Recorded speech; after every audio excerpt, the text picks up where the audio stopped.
So I'm finally happy that I get to talk about probably my favorite series that I've been reading for quite a while now, and now that the anime's come out, it's the perfect time, and that is Grand Blue.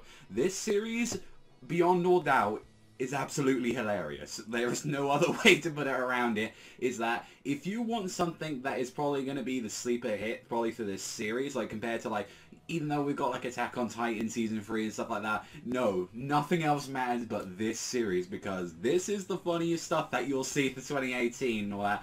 Like, this series and all that, I'm just laying down all the cards right now for you people. Just watch episode 1. If that isn't your kind of comedy, then you are not going to like this show. But this is crude. It is like, it goes straight up with pulling punches and all that. Like, this series is absolutely great. And I love it. Like, and I've read all up to date with the manga and all that. And it is a fantastic series. So people don't know who actually made this series. This is from the same guy that made Baka to Test, the creator for that. And I hadn't seen, personally, Baka to Test, but this series has been going on for a little while in the manga, and it's like about 40-odd to 50 chapters now, and like, every chapter's just been great. And from what we get to see from the first episode of this, we get to see our main character on there, Iori, who is a brand new coming over to like his like C5 run with his like other side of his family, because when he like decided, I want to go to college here, I want to like kind of become independent and like, you know, not be like heavily involved with my family anymore, which involves him to getting involved in this diving club, so to play, and when he's going into college as well. So this is the thing, like, this is kind of like a big fresh new start for him. He's like, I can start here and all that, I can meet new friends and all that, like I can like pretty much get started. He's like, this is gonna be great, and then immediately comes in, it's like, I can't wait and all that. I get to see like my cousins and stuff like that, which we see, you know, two of them, Annika and like Chisa, which Chisa's bae, I'm just saying, like, all day, Chisa's the best girl. And he opens the fucking doors, and then it's just like all these big ass muscly men like, come by, like they're just screaming their heads off, and for some reason they're all naked, and he's like, and like, I'm not gonna lie, this like the absolute perfect part for like making the opening here, which is him saying that and closes the doors, and then the opening just starts.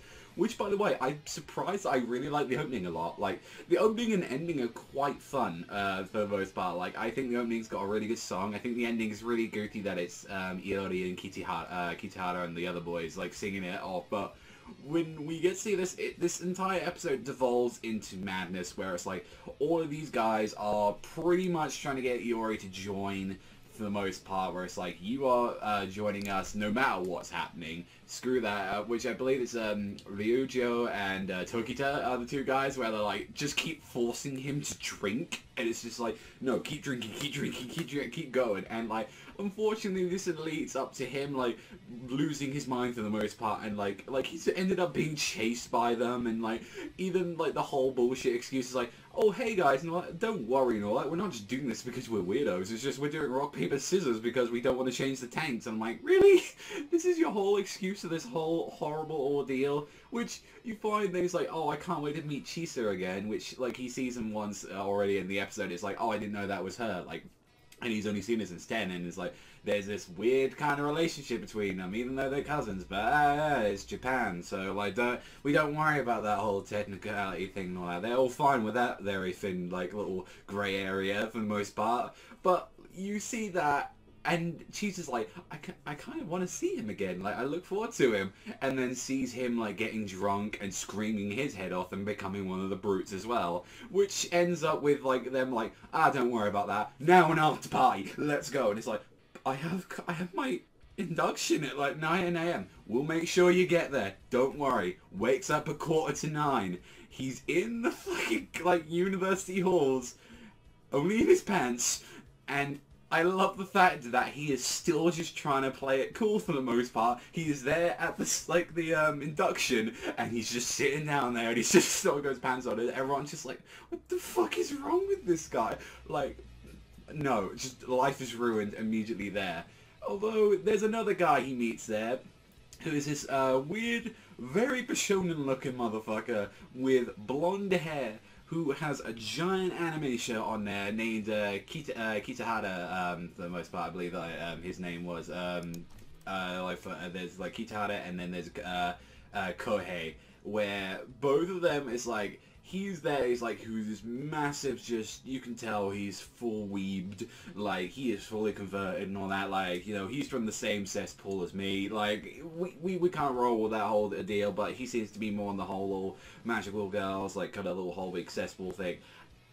Honestly, and the two interactions from them, as it devolves more into, like, him trying to get close from Chisa, and then the police get involved because it sounds really fucking sketchy, and then he asks the same thing to, like, Kohei, that sounds sketchy. Then he gets a deal with his fucking senpais where it's like, alright, we'll give you some clothes, just get us a member to join the club. Fucking blackmails this blonde hair Bishonen asshole to join in, whose whole big deal with joining the clubs was like, no, my dream of finding high school girl harems here, like, and it's like, you're at a college, you fucking moron, like, you're not gonna find high school girls here, and it's like, and like, he tries to sympathize with this fucking weirdo, and is like, it's alright, I fully understand, and then forces him to join the club, like, there's so many great moments in, like, this episode, like, it was reminding me, it's like, the voice actors are fucking perfect for this. It's the same, like, I get the same, like, laughs and comedy out of this than I do with, like, Gintama. Like, it's the same amount, and I really want to check out Baka the Test if it's, like, the same kind of, like, thing. But this generally always made me laugh and all that, and I'm caught up to date with it, and I do know with it. And it's hard a lot of the time, I feel, with comedy series to fully like entice people, because comedy is so, like, it is differentiated to, like, to different people. But I know full well with, like, some kind with people of like audience as well, if you like Gintama, if you like slapstick like sort of comedy, and if you like something that's like based on college and some of the dumb shit that you used to get up to in college, then yes, and like this is sort of the show for you. The one thing I'll say is that it is not a... Art-wise, it's a very nice show. Like, it's a pretty show. Animation-wise, it's not, like, it's not that fluent and not that great. There's a lot of kind of stiffness to some of the characters when they're doing it. Although it sells very well when they're kind of going demonic and going, like, come back, like, stuff like that. It works well for that, but I wasn't expecting, like, insane animations from this. Like, I wasn't expecting, like, oh, look at all this Sakuga everywhere for the most part. Like, it's a funny show, and I don't think I'm really used to the studio as well. I think it's Studio Zero G, like, so I don't think I've seen any of their stuff before, so it isn't blow your minds out water, like, holy shit, this is like, this is gonna make some stuff. Like, I will say the pacing for this was like 2 chapters, I believe. I think this is like 2 chapters on the manga, so, which I'm still pissed off because my first volume hasn't arrived yet for the series, like the physical copy.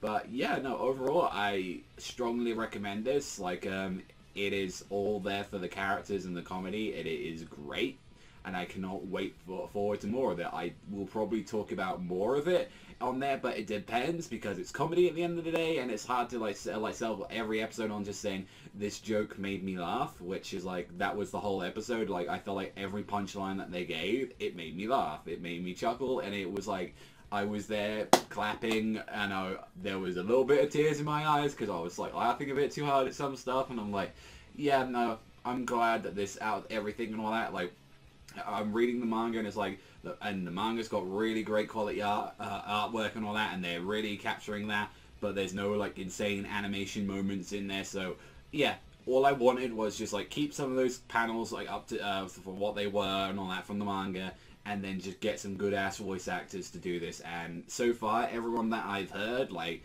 Chisa, like all of those guys, like all the characters sound exactly how I was like when you put it in your mind when I was reading it. I was like, yeah, no, that sounds like what I'd give them for a voice and all that. Like, I think all of them do and all that. Like, I think Nanaka sounds exactly the way. Yori, Kohei on there. We haven't obviously met every character yet. We haven't met like Azusa, so like that's one who's and I'm looking forward to getting her down, and like a few of the others. So I'm very curious to see how far this episode, they haven't described how many episodes this is going to be, so I'm kind of wondering if it's going to just be 13 to 12 episodes, or and then they might come back for a season 2, or if they're going to try and do 24, because Depends, because I think there's like 50 chapters of the manga out right now, so, and it's a monthly, so yeah, it makes me wonder. And there's a lot of extra chapters as well, so they might try and do that. We'll wait and see and all that, what they're going to be doing and all that. But yeah, don't expect like some big conclusion arc and all that. This is more of the comedy series than it is like, it might try and set up some romance stuff, but like there's some nice warming moments here and there with this series. I'll say that much, where it's like, it's not always just going to be that. There is going to be some development with some characters, but overall, just look forward to a fun, just laughable time. But that is all from me. Let me know what you guys think in the comments down below, what you think about Granblue, and if you will be checking it out. It's so far one of the only few things seasonal that I've checked out, and I'm glad that I waited so long just to have an anime for this, because the series is fantastic, it's great, and I want more of it. I'll see you guys, though, next time.